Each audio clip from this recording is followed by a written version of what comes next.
When you connect with people, there's closed face and there's open face. And it sounds silly. If I had heard it from a kindergarten teacher, I wouldn't believe it. This guy's a Navy SEAL, so I believe it. That signal that expression sends, I saw that same expression everywhere. At Pixar, at Zappos, at IDEO, that same expression of intense curiosity, awareness, alertness. It's very sort of primeval, but it's very real. That openness that you can send with your facial expression. To send the 2-line email, Laszlo Bock, head of people analytics at Google, has he been here before? He's tremendous.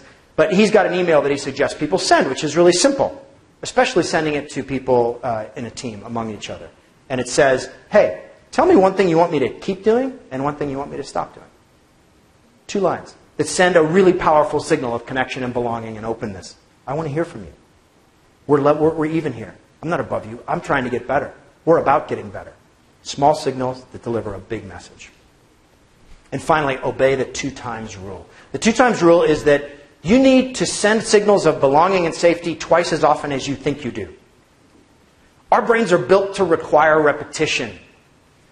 We start to get worried, even when we know we're connected, even when we know rationally, that amygdala will start to worry. That amygdala will start to fire. And you need to send those signals of connection and safety twice as often as you think. One of the common things I saw in the places that I visited was overthinking. These are teams that are performing at a really high level. They overthink. Coach Popovich, after each season, has individual meetings with each player where he says these words, "Thank you for allowing me to coach you this year."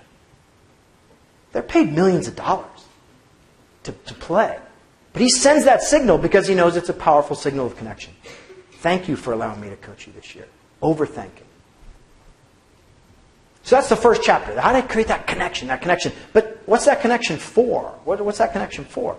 Now, there's a moment in team life that we've all experienced, I think, where there's an elephant in the room that people don't want to talk about. Maybe it's a moment of feedback that needs to be given. Maybe it's a moment of truth. And what happens in a lot of groups is that people will not speak out. People will just not speak out. Why is that? How can you get people to speak out, to share accurate information together? Now, there's a pattern that I saw at the places I visited that was stunning, because I kept seeing it over and over again. It was this. It was the leaders sending signals of vulnerability. Leaders. It happened most vividly for me at Pixar. I'm walking around Pixar. Has anybody ever been out there? How cool is Pixar?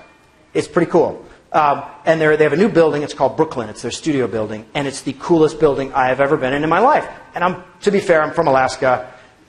We have one building in the town where we live that has an elevator. And we used to take our kids there to ride it.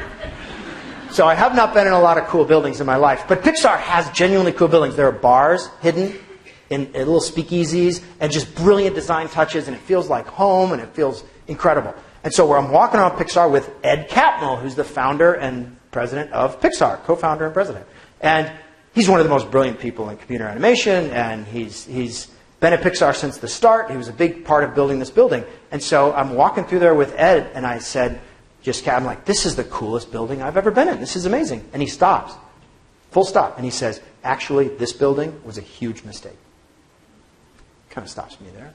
Really? And he said, yeah. The hallways, we made them too narrow, and people don't stop to chat. And we really need people to stop to chat at Pixar. We need that. And we made the atrium too small because people don't really want to gather there either. But the biggest mistake that we made, he said, we didn't realize we were making these mistakes when we were building this building. We didn't even realize it. Most of the time when you compliment a leader on a beautiful building, they say thank you. And they mean it. But that's not what he's up to. He's up to sending a signal of vulnerability. I saw it too at the Navy SEALs. There's a commander there named Dave Cooper who trained the team that got bin Laden. The way he puts it is this. The most important 4 words a leader can say are, I screwed that up.